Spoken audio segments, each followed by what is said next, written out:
Hi, I'm Harry Fleuty, and today I'm going to be reading to you chapters 1 and 2 of my book, My Ex is a Vampire, which you can now get on Amazon for only £4.50. So if you want to get yourself a physical copy, and if you like to read and don't want to hear my nasally voice narrating the book to you, you can get your physical copy today for only £4.50 on Amazon. The link will be in the description, and without further ado, let's get to reading. My Ex is a Vampire. Written and read by Harry Fleuty. Chapter 1. In the breezy, nightly hours of November, married couple Sharon and Billy Blake walked across the border of Robbinsville. They had just left their anniversary party and were stumbling around from how much they had drank. "Do you think anyone's gonna notice us?" Sharon glared as she hiccuped. She and her husband had left their car in the parking lot, too dazed and confused to notice it, and they didn't live too far away, so they decided to walk. "Oh, please," Mr. Blake slurred.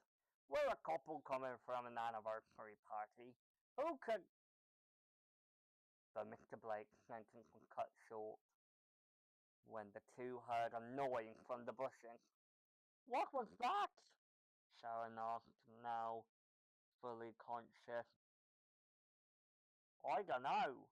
I mean, there have been rumours of the supernatural lurking about lately, and this town is said to have a lot of shady behaviour going on," Mr. Blake concluded.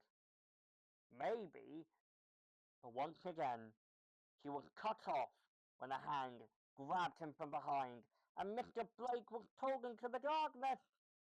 "Billy, what happened?" Sharon cried worriedly. She thought she could hear the sounds of someone eating meat, like they were chewing into a chicken or bacon sandwich. Sharon took a few steps forward and screamed when her husband's body fell to the floor, bleeding from the neck.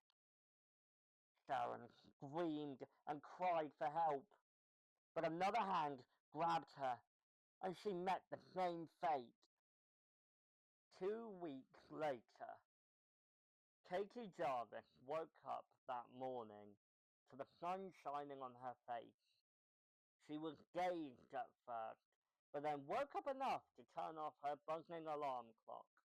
She groaned and sat up in bed before getting herself dressed.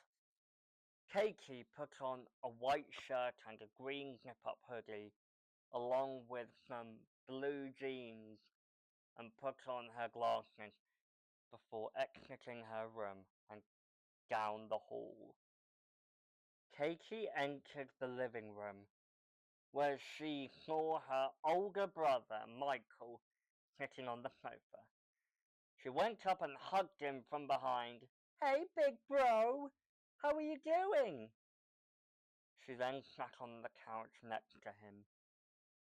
"Hey, sis, I'm alright. Man, it feels weird that Mum and Dad are gone. Maybe I should call them." Katie chuckled and playfully punched Michael's arm. "You've been calling them every day. I'm sure they'll be fine on their business trip. And besides, you still have me to keep you company." They both chuckled and Katie switched on the TV. We now go live with our news reporter, Jonathan Forrest. Jonathan, is it true that scientists of the Speak, Capture, Experiment and Destroy Base Foundation, also known as SCED, are hunting these creatures that escaped confinement? Katie switched the channel. She'd heard all the news reports of the foundation known as SCED or SCED were trying to hunt down and capture strange monsters and supernatural beings about 100 times. They would experiment on these monsters and then destroy them afterwards. Katie knew that her parents had gone to work at that place. She overheard them talking about it one night when they thought she was asleep. "Hey, I was watching that," Michael mock whined. Katie smirked and playfully punched her brother's arm.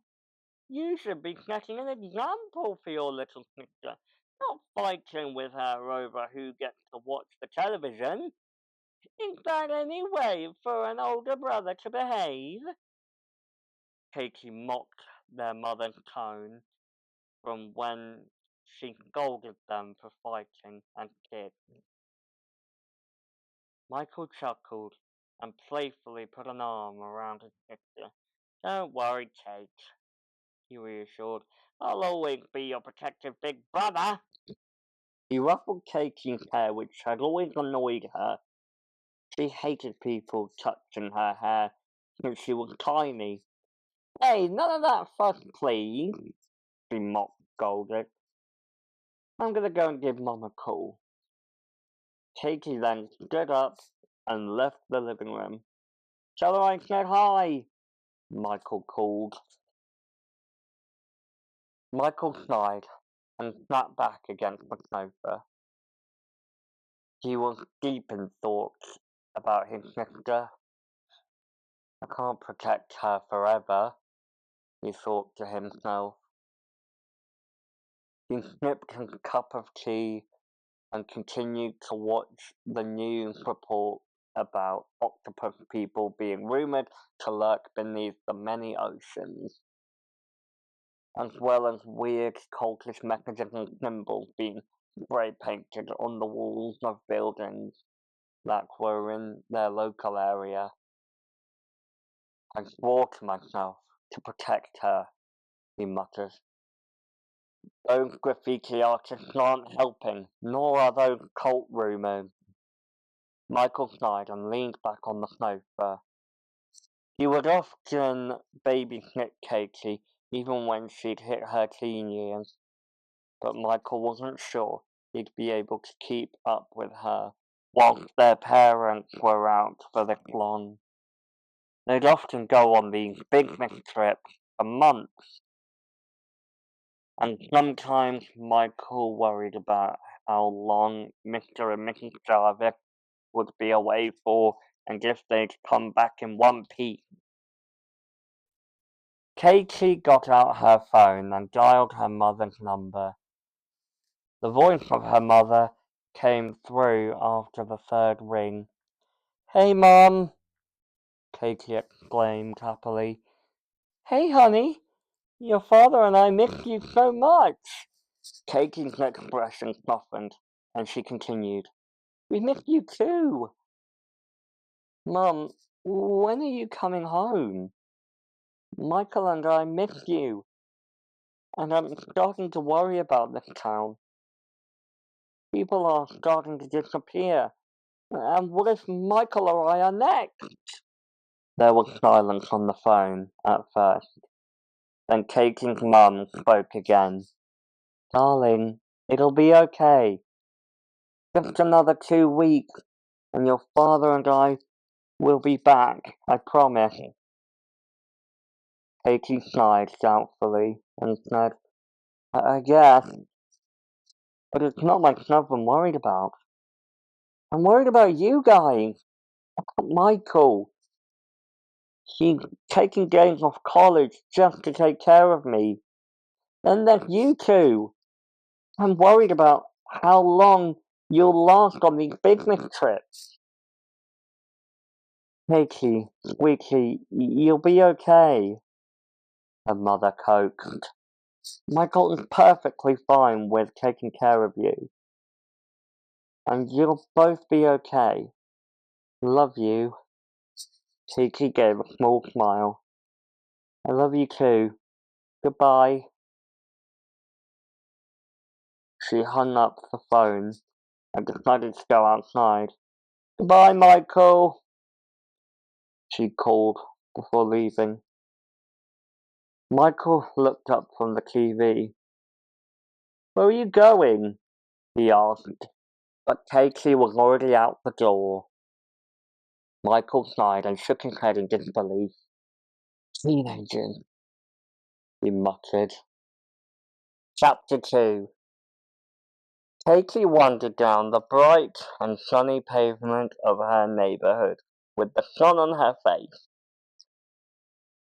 She hummed to herself, so deep in thought of what she'd do at her school for the day that Katie didn't see where she was going and bumped into someone, then fell onto her bottom.